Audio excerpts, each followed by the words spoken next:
My name is Bowinn Ma, Minister of Emergency Management and Climate Readiness, joining you today from the territories of the Musqueam, the Squamish, and the Tsleil-Waututh peoples. As of this morning, there are approximately 3,800 people on evacuation order and 34,000 people on evacuation alert. These numbers are significant, but we are trending in a positive direction as some evacuation orders are being downgraded to evacuation alerts. Over the last few days, evacuation alerts covering approximately 30,000 people have been rescinded. This has allowed families to breathe a sigh of relief as the threat level has reduced. This has been and continues to be an extremely difficult and challenging wildfire season for people in our province, particularly for people who have lost their homes. Our hearts are with you. Over recent weeks, the wildfire situation in the central region has stabilized, which is why we're seeing evacuation orders gradually lifted. However, in the north, the situation remains dynamic.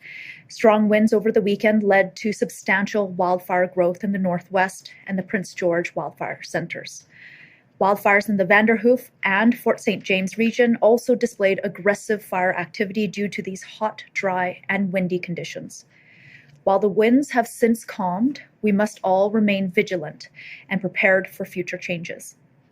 Many parts of our province are experiencing low air quality as well as a result of the wildfire smoke. And so I want to remind people to keep yourselves safe and healthy if you're seeing these kinds of conditions.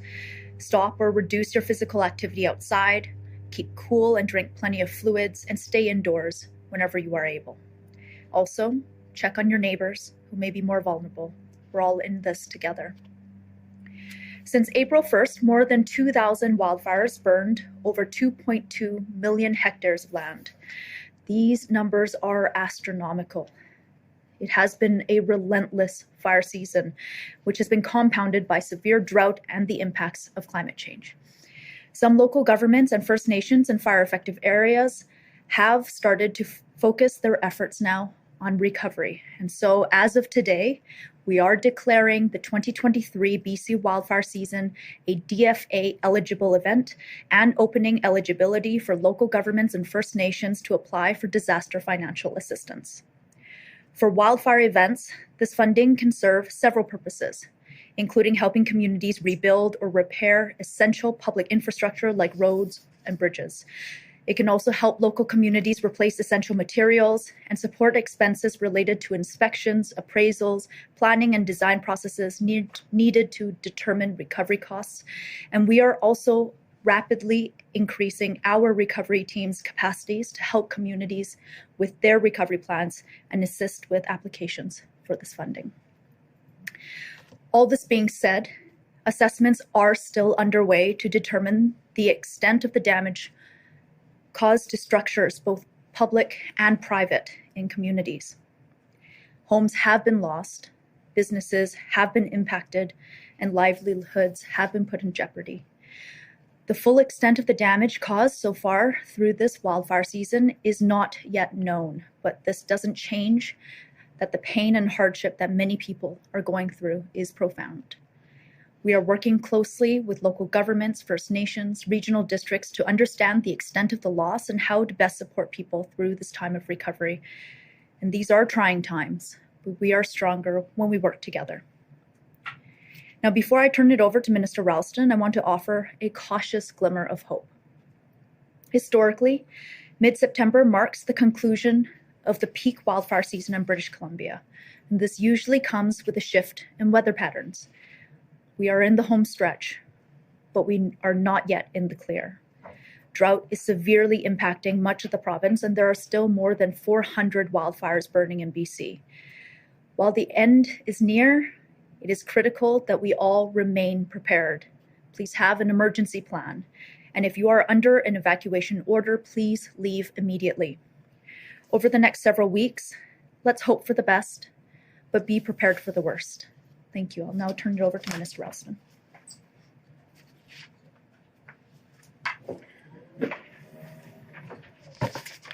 Great. Thanks very much, Minister Ma. Good afternoon. I'm Bruce Ralston, Minister of Forests. I'm honored, too, to be here on the territory of the Musqueam, Squamish, and Tsleil-Waututh peoples. Over the past several weeks, as you've heard from Minister Ma, British Columbia has experienced devastating wildfire activity across the province. This past long weekend, strong winds from the forecasted wind event resulted in substantial growth in some wildfires in the Northwest and Prince George fire centers, particularly the Cassiar, Mackenzie, Fort Nelson, Vanderhoof, and Fort St. James regions. As Minister Ma mentioned, the fire activity led to more evacuation orders and alerts. The fires have also caused smoke and poor air quality in many communities. And one can easily understand that it's extremely difficult living day to day with smoke or near a fire or being on an evacuation alert or an order. So on behalf of all British Columbians, thank you to the firefighters, first responders, emergency management teams, highway crews, and communities who are working tirelessly to keep people safe. Thankfully, the winds subsided Saturday, and wildfire growth has since stabilized. A cold front arrived near the end of the long weekend, which also decreased the aggressiveness of these fires. Across the province, temperatures are returning to seasonal norms, and overnight humidity is continuing to improve, though no notable rainfall is forecast. There are currently 415 active wildfires burning across British Columbia, almost half of which remain out of control. I would like again to thank the BC Wildfire Service for their continued hard work and perseverance battling these fires during what has been an incredibly difficult summer. I also extend my gratitude to many out-of-province and indeed out-of-country personnel currently supporting our wildfire response efforts. We have currently about 500 out-of-province personnel from Mexico, South Africa, Ontario, Newfoundland, New Brunswick, Nova Scotia, and Manitoba. With the Labor Day weekend behind us and fall fast approaching, some might assume that the wildfire season has ended. It has not. The fire situation across the province is still very active, and every precaution should be taken by all. We ask everyone to do their part in preventing human-caused fire starts by following all fire bans. Open burning, including campfires, are prohibited across much of British Columbia. Please pay attention to your local prohibitions and restrictions, as regional weather will be variable as we move into the fall. Drought conditions also continue across much of British Columbia. We know as we enter into the fall months and the new school year, everyone wants to get back to normal, but it is vital that we stay vigilant. The wildfire and drought situations are dynamic, and with the ongoing support of the public, we hope to protect the people and resources of our province. Thank you to everyone in British Columbia for their efforts made during these difficult times. With seasonal weather returning, we may begin to see the light at the end of the tunnel. Right now, 80% of the province remains in a level 4 or 5 classification, with 5 being the most severe drought classification possible. Over the Labor Day weekend, some regions in British Columbia saw welcome rain. Since now that we're in September, we'll start seeing cooler temperatures and rain, although I'd like to reiterate that we'll need several inches or more of rainfall over an extended period of time to help alleviate our drought conditions. I also know that it's been a difficult summer for ranchers and farmers, and that this situation is very challenging for them. I want to assure them that we hear their concerns. We are here to support farmers and ranchers, and we will listen and work with them as we get through this challenging time together. Since June 2023, ministry staff have held biweekly drought meetings with representatives from local, provincial, and federal governments to undertake a collaborative approach to BC's drought conditions. Ministry staff have worked with licensed water users, local First Nations, and stakeholders for several months. And as we transition to the fall, the staff will be working collaboratively and continuing these discussions.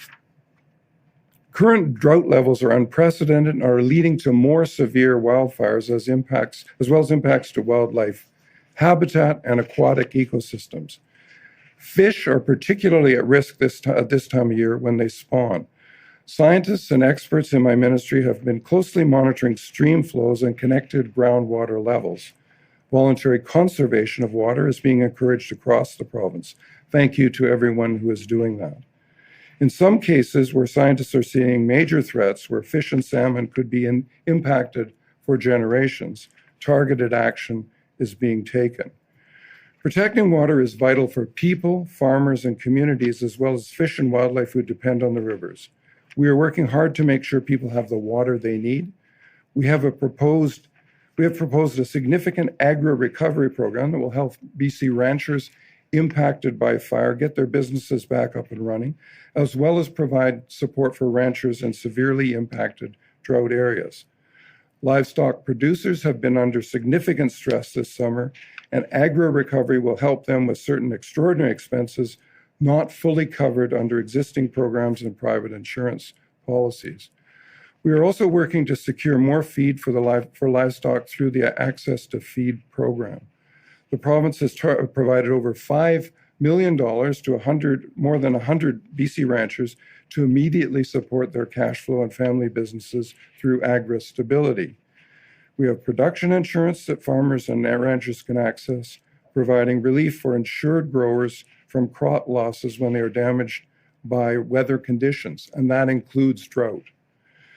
BC's agricultural producers are integral to our food security, and it's our job to support them. As we move forward, we'll be with BC's agricultural community every step of the way. We're going to continue to work directly with farmers and ranchers during this difficult time, and we'll continue to provide updates on our work. With the ongoing effects of global climate change, we all need to rethink and be more mindful of how we use water beyond the current situation. While we get further into the fall, more people, communities, First Nations, businesses, and wildlife will likely face challenges around access to water. That's why we're asking people to conserve now, to put ourselves in the best position to address possible concerns. And this will be an issue of the ministry and of the government concerned going forward. So thank you, and I'll turn it back over to Minister Ma. Thank you, Minister. We're now happy to take questions. In addition to Minister Bruce Ralston and myself, we have on the line Cliff Chapman, Director of Wildfire Operations with the BC Wildfire Service, Connie Chapman, Acting Director of Water Management Branch with the Ministry of Forests, Jonathan Boyd, Hydrologist with the River Forecast Centre with the Ministry of Forests, Brendan Rouse with Emergency Management and Climate Readiness, as well as Mark Raymond with the Ministry of Agriculture and Food. Reminder for reporters on the phone, please press star 1 to enter the queue. That's star 1 to ask a question. For media in the room, please line up the microphone provided, and please make sure to provide your full name and outlet. Media will be limited to 1 question and 1 follow-up. We'll be starting in the room today. Please go ahead. Yeah, Monica Gould with City News. First question, the Mayor of Barriere is calling for an independent review on this wildfire season, similar to what happened following the 2003 wildfire season. Wondering if the province has a response to the Mayor's request, and if some sort of substantial third-party review is something the province is looking into doing. I hadn't heard that from the Mayor, but it makes perfect sense that we would continuously be learning from all of these experiences, not just at the end of a season, but throughout as well. I don't know if Minister Ralston wanted to address the question more specifically. Thanks very much. I just briefly supplement Minister Ma's response. Because this has been an unprecedented season, as you point out, the worst wildfire season ever, there will be substantial review of responses. This is the first year that we've had a much broader full-time wildfire service, and that will be evaluated. And I know Minister Ma and her ministry will also want to evaluate the mechanisms that have evacuation alerts and orders, just to make sure that we can do things better. In terms of a third party being engaged to do that, that decision hasn't been taken, but I appreciate the suggestion coming forward from the Mayor. You have a follow-up? Yeah, I don't know if maybe Cliff would be more appropriate for this. Just wondering if we could get just sort of a snapshot view of the wildfire situation right now. Obviously, there was some development over the weekend, but I guess I'm curious if there are a particular fire that's sort of most concerning right now. And I know we are still in this season, but is it fair that the worst is over or behind us, or not? Just kind of getting a look on the wildfire situation sort of today? I think that's an ideal question for Cliff. Go ahead. Yeah, thank you for the question. As you know, you heard from Minister Ma and Minister Ralston, we have seen, I would say, favorable weather after the weekend, favorable before the weekend for the southern part of the province. The northern half of the province did experience very, very significant winds. We saw some fire runs over the weekend, pushing 20 to 30 kilometers from where they were situated to where they are situated now. Those are significant fire runs for the province of BC, really for anywhere in the world. Fortunately, the impacts were less severe than we saw with West Kelowna and the Shuswap, but there have been some impacts as we have continued to see orders and alerts in the northern half of the province. Now with the weather returning to more seasonal and even a little bit below seasonal, we're starting to see those days getting shorter.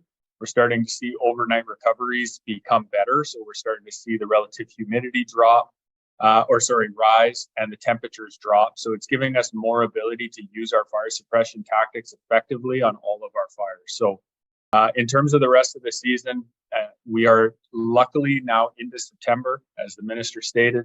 You know, kids are back in school. The days are shorter, the nights are longer. It is a little bit cooler in the mornings and the evenings. So we're not out of it. We still have a lot of work to do. And I think that's the key to stress here, is that we may see another ridge of high pressure come over the province in the next 14 to 21 days, 2 to 3 weeks. And so we may not be finished in terms of fire growth. It is our optimistic opinion that we're hopefully out of the bad part of the fire season, where we'll see some of the significant fire runs that we have seen, but there is still a chance with a cold front potentially passing in 3 weeks' time that we may see the fires challenge our control line. So we've got a couple of weeks here to really put the thousands of people that are supporting BC and BC Wildfire Service to, I'd say, extremely effective work to try to contain all of the fires in the north, the south, really across BC. And hopefully, you know, as we continue to talk over the coming weeks, we'll see more rain show up in the forecast. And that's ultimately really what we really need to get us through until winter. So we'll be working extremely hard. We'll be continuing with long shifts and 24-hour coverage to put these fires out. But we are still looking for that, what we refer to as a season-ending rain event. And right now, that is not in the forecast. For our next question, we're going to head to the phones. Our first question on the phone is from Rob Shaw, Check News. Please go ahead. Oh, hi there. Just hoping, can you recap some of the numbers for me? Off the top, you mentioned 30,000 evacuation alerts that have been rescinded in the last few days. How many are remaining? How many orders are remaining? And do we know the number of structures that have been destroyed so far, like kind of even a rough total? Thank you so much for that question. So as of now, we have 3,800 people on evacuation order, another 34,000 people on evacuation alert. This is a substantial reduction from even just a few days ago when we were seeing upwards of 65,000 people on evacuation alert. So we are trending in the right direction there. We are still working with communities on structure losses. You know, these communities have been through something very challenging and very traumatic. Different communities will move at different speeds, and we also have wildfire conditions that are different across the province. And so our ability to get back into certain areas to make assessments, it will change over time and hopefully improve over time. So that work is still underway. But at this time, we are looking at structure losses across the province in the hundreds. But this is, again, very preliminary right now. Rob, did you have a follow-up?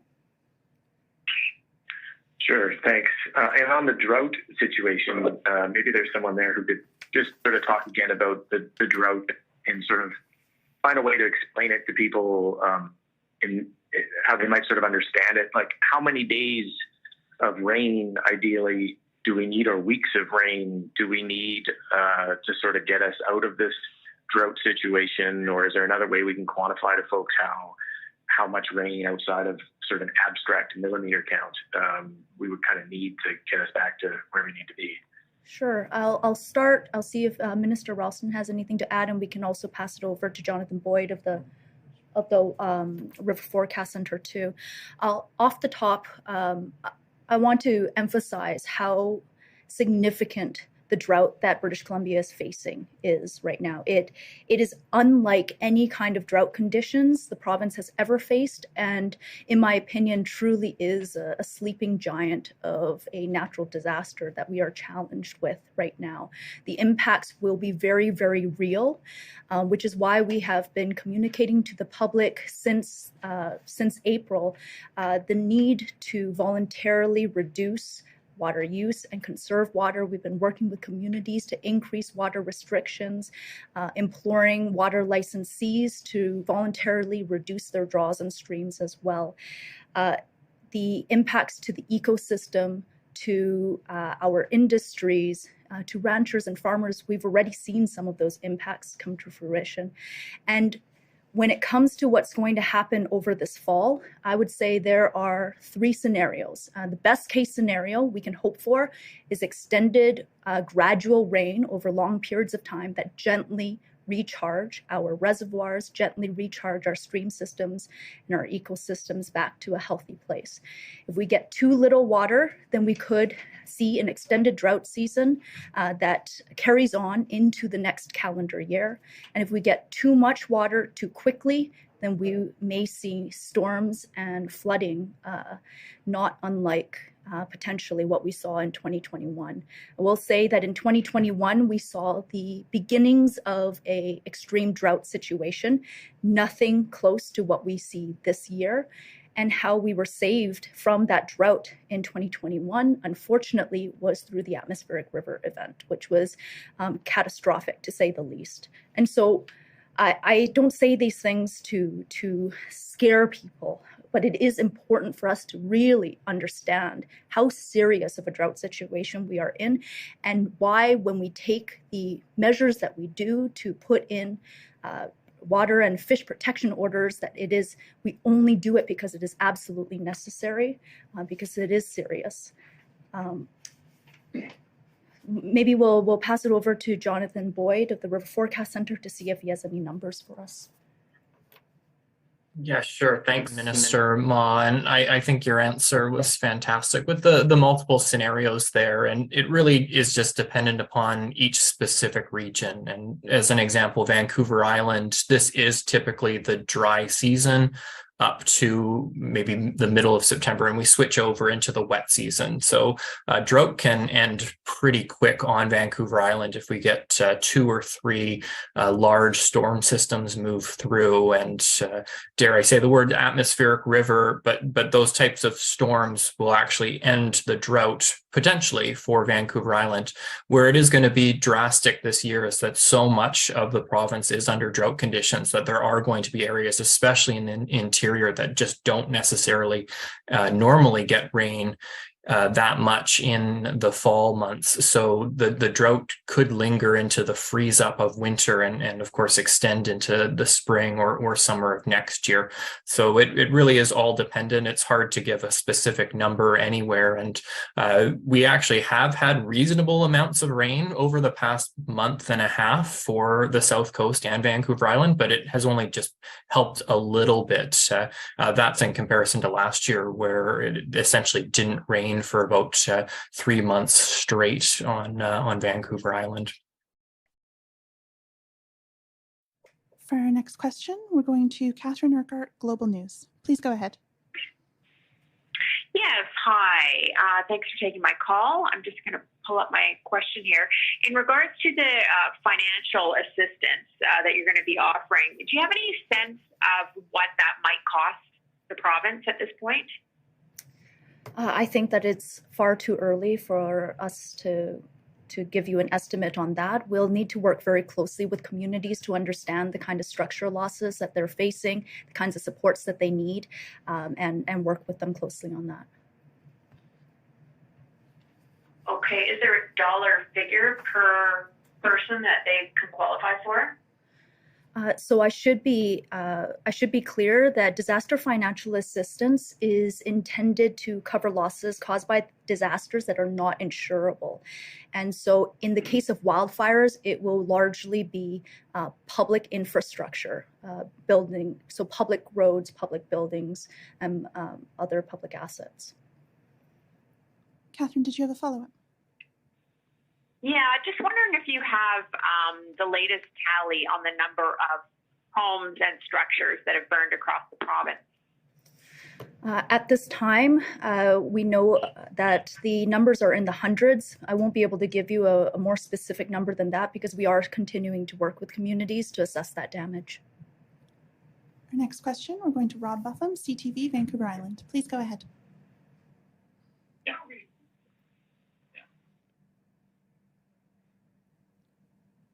Rob, are you there?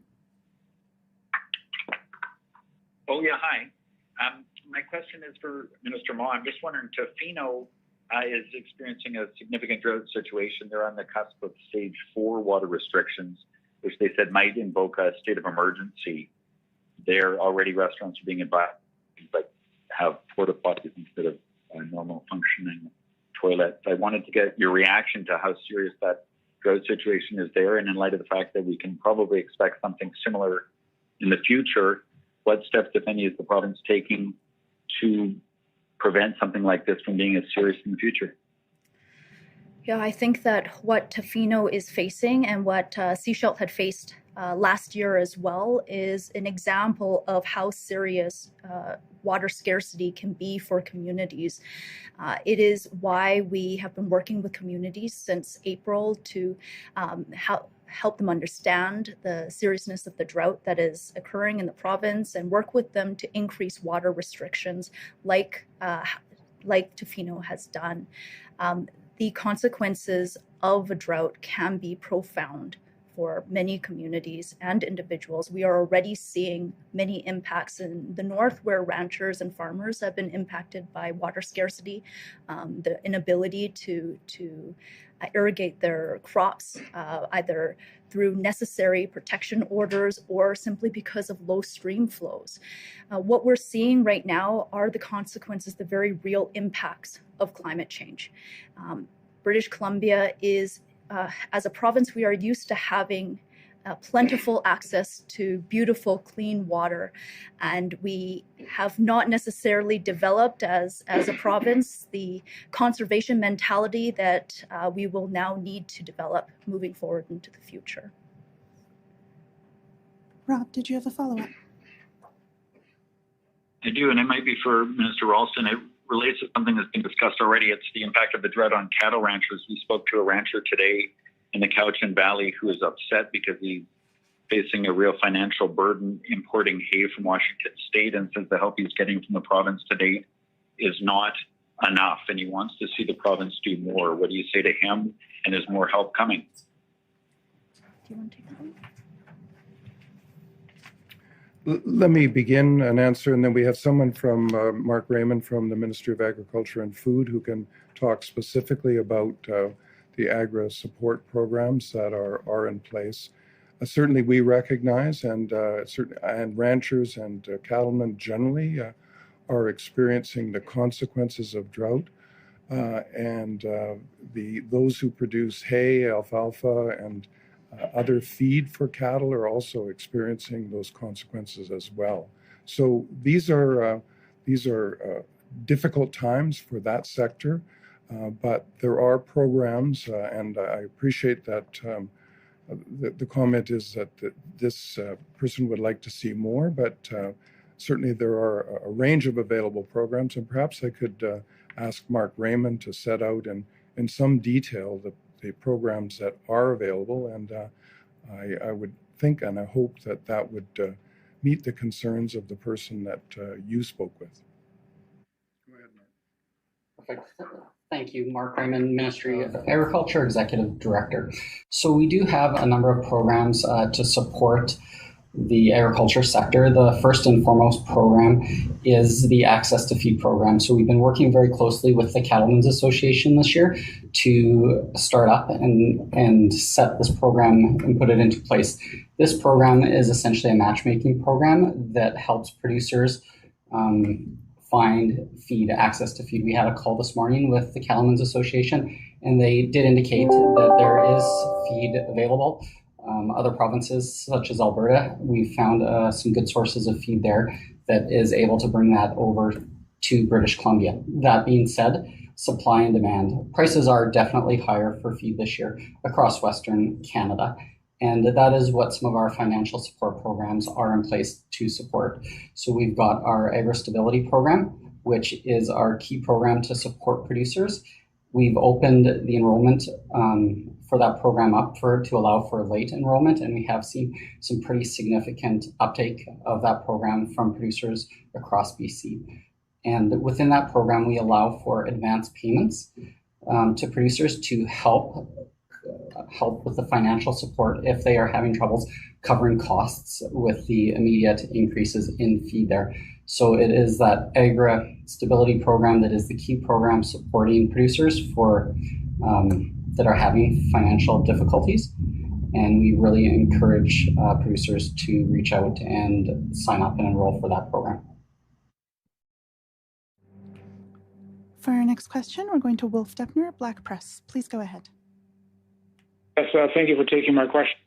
Todd Stone gave an interview on Radio the other day where he called for a sort of a one-stop shop to coordinate various agencies, various response authorities when it comes to dealing with these emergencies. What is your response to this demand from the official House leader? Yeah, absolutely. Yeah, absolutely. Thank you so much for that question. Certainly, we know that there will be a variety of recovery needs dependent on community right across the province, whether depending on the First Nation, the local government, the regional district, they will see different challenges and face different challenges in their recovery journey. We are currently significantly increasing our internal capacity to be able to support communities in the development and implementation of their recovery plans. And certainly, if a community is interested in a one-stop shop to help people with their recovery, that is absolutely a conversation that we're open to. Wolf, did you have a follow-up? Yes, thank you. Our question for Minister Ralston. Obviously, the assessment of the wildfire damage is still ongoing, but what, if any, evidence do you have so far? What, if any, signs toward the effect of the forest industry? What damage? How will the damage impact? Wolf, I'm sorry, you're cutting out. Can we get you to please repeat that slowly? Of course, my apologies. This is a question for Minister Ralston. What, if any, evidence do you have so far? What, if any, research is available on the effects of the fires on the forest industry? What type of damage do you foresee for the forest industry after this wildfires?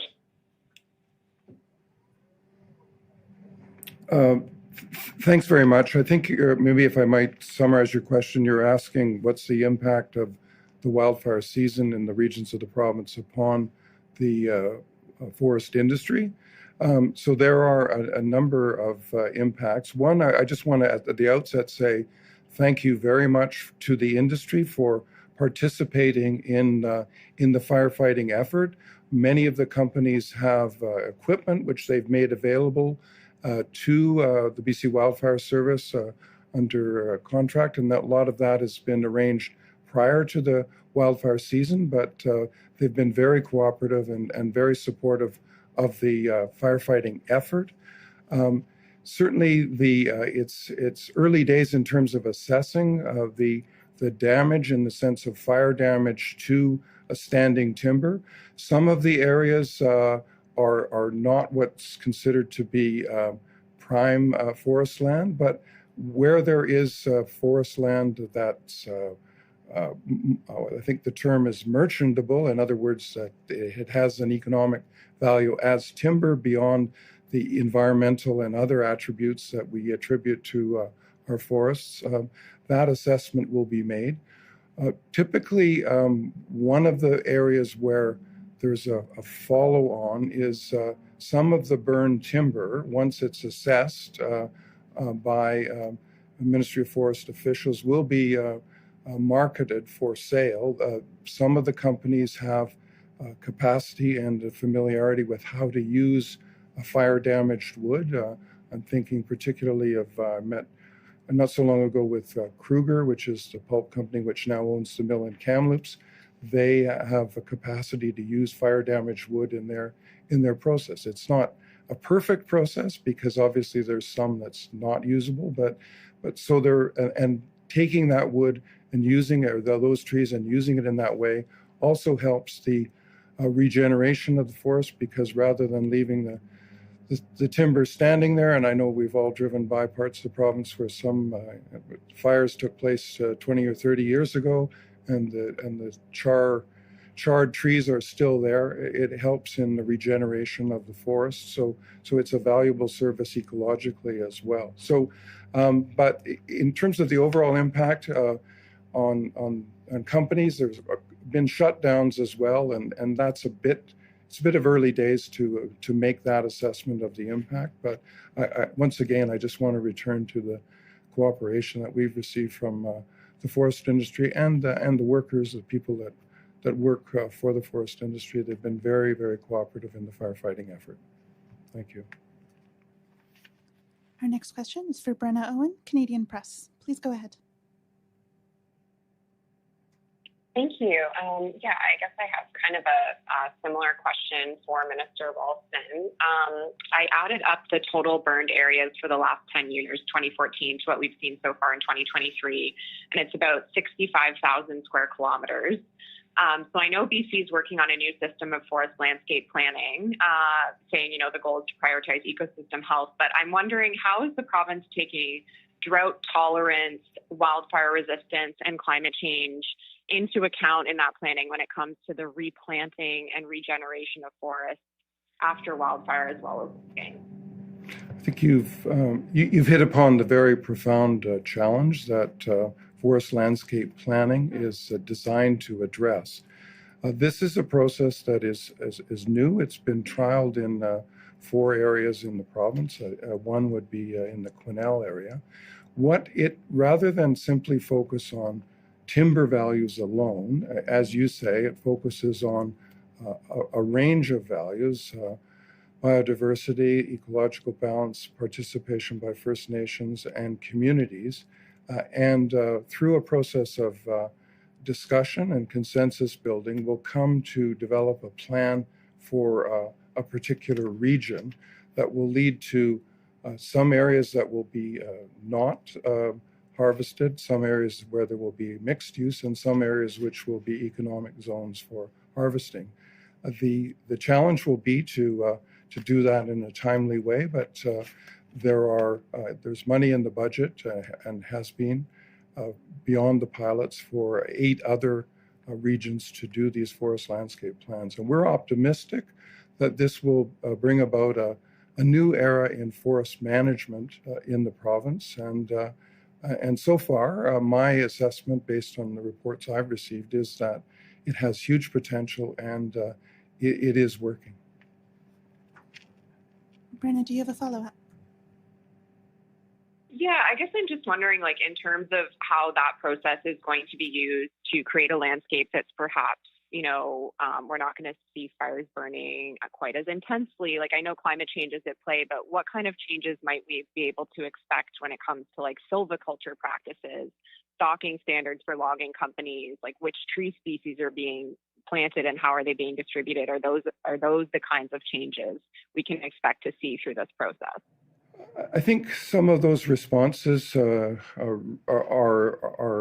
in development, but certainly I think and there's always been in forest management attention to the fire potential and the result of fire.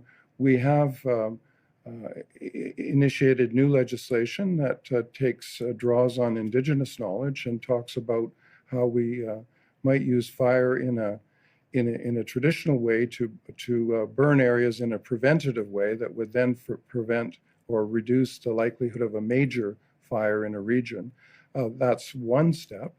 In addition, around communities, there is a program called Fire Smart, which is a number of municipalities have participated in, and that is to reduce the fuel on the forest floor and among the forest that's adjoining to largely communities that reach out into the forest as they develop to increase safety. And certainly the mayor of Kelowna has told me that in the Knox Mountain Fire, which is a major urban park right adjacent to their downtown, that the fact that they had used that program to reduce fire risk there made a real difference when there was a fire there, and their ability to put it out very quickly without risk to, if the fire had proceeded into the major downtown area of Kelowna, it would have been like a major calamity to property and to lives. So I think the long-term discussion is not so much, and obviously we're still in the middle of fire season. We have over 400 fires, so I don't want to ignore that. But in the long term, we really have to begin to think about how we're going to respond to what is likely a higher risk of fire, both in non-populated areas and those areas adjacent to our cities, towns, and villages. I think Cliff Chapman had something to add. Yeah, thank you very much. First off, I think that's an excellent question, the way that you frame that and the specifics of the tactics on the ground. And I think Minister Ralston has done an amazing job of talking about some of the operations that have already been embedded in the 4 FLP pilots across BC that have been inclusive of fire at those tables with First Nations, local governments, industry, and us. To really try to look at the landscape through the lens of what are the impacts that fire may have on this landscape, whether it be midterm timber supply, old growth, caribou habitat, First Nation archaeological values, and really coming together as a community, government, non-government, local government, to try to plan what's best for that landscape long term. Obviously, with the impacts of fire needs to be at that table, and we are. And the plan is for us to continue to be there at the 8 additional FLPs that are being launched and every FLP that's launched after that. The other piece I just want to quickly touch on is around cultural and prescribed fire. And I've spoken about this in the past. That is one of the tools that allows scalability for a province of our size with the hazard that we carry to try to eliminate the fuels ahead of the fire season. That is something that we've made a large investment in over the last 2 years. We're working through co-developing our cultural fire strategy with First Nations, working with industry on how we can go back to broadcast burning and looking at legislative changes associated with that so that we can do it on the landscape at scale. Reducing risk at scale in BC is the target. That's what FLPs are designed to do. From a fire lens, as well as the ability for us to apply fire in a positive way, changing our relationship with fire from being an inherently negative thing in this province to being more positive when we do it under the control of the spring, significant planning, partnership with First Nations, local governments, industry, and others to really execute the reduction of that fuel ahead of the fire season. And it's something we can do year over year. So appreciate that line of questioning. Happy to follow up offline as well with the reporter if they want to go a little bit more in depth on the fire side. Thank you. Our next question is for Alyssa Thibault, CTV. Please go ahead. Oh, hi there. Thank you for taking my question. This is for Jonathan Boyd with the River Forecast Centre. We just heard, I would say, almost a scary dire warning from Minister Ma about the prospect of potential flooding if we do get a lot of rain, or extended drought conditions if we don't get rain. Can you talk a little bit more about what is our long-term forecast? Yeah, sure. It's Jonathan Boyd here with River Forecast Center. So in terms of long-term forecast, it's a little bit difficult to give any specifics for coastal fall and winter flooding beyond about 10 to 12 days. And that's really just related to the weather forecast. We are moving into an El Nino winter season. And what typically happens when we have those events is that it's a little bit warmer. It can be wetter. It can sometimes be drier. There isn't any major skill in terms of the precipitation side of things. Where there's added risk is that there have been so many wildfires that if we do have heavy rainfall in an area that was recently burned, there is potential for more rapid runoff and potential to have extra debris coming down into the rivers, maybe even blocking the rivers at culverts or bridges, which then can create washouts that have a net effect further downstream. So to know whether it's going to be a busy fall and winter season based on atmospheric rivers, it's still just unfortunately too early to say at this moment, but it can flip like a switch. And Minister Ma was referencing 2021, where we had a really severe drought that was kickstarted by the heat dome in late June of that year. And it was incredibly dry right up to about the 15th of September. And after that, it seemed to be atmospheric river after atmospheric river that rolled through and eventually had the catastrophic atmospheric river on the 14th and 15th of November of that year. So only time will tell, but it is certainly still on the cards as a possibility as we move into the fall and winter. Alyssa, did you have a follow-up? I did, yeah. So given what the drought situation is that we have at the moment, what is the best case scenario for how we come out of this? Because obviously too much rain at once is not good, and not enough rain is not ideal either. So what's the ideal outcome that what we need right now? I think the best case scenario for us going into the fall is gradual precipitation over a long period of time, not too fast so as to trigger floods or landslides, but not so slow that we miss the opportunity to recharge our ecosystems before the freeze comes in. And that's another factor that we have to consider, that at some point the ground does freeze in most parts of the province, and once the ground is frozen, it will not absorb water as efficiently anymore, if at all. And so whether we start 2024 in drought conditions will be determined by the amount of water that the ground has absorbed by the time it freezes for the winter. I'm just going to check with Jonathan to make sure that I got that right, because I probably should have left that question to you, actually. Yeah, Minister Ma, I think that was a fantastic answer. And just in areas in the north, the time is running out just because we can start to get into freeze up in mid-October to early November for those areas. And the reality is that they also don't typically get that much precipitation in these months ahead. So there is an expectation that some areas are going to continue into drought through the winter. But of course, for the coast, exactly what you said, moderate precipitation over wide area and ongoing is the best situation. But that's very rare. Usually rain falls from specific storm events that occur in relatively short periods of time. Our next question is for Richard Zussman, Global News. Please go ahead. Looks like we've lost Richard. We're going to go to Lisa Yuzda, City News. Lisa, please go ahead.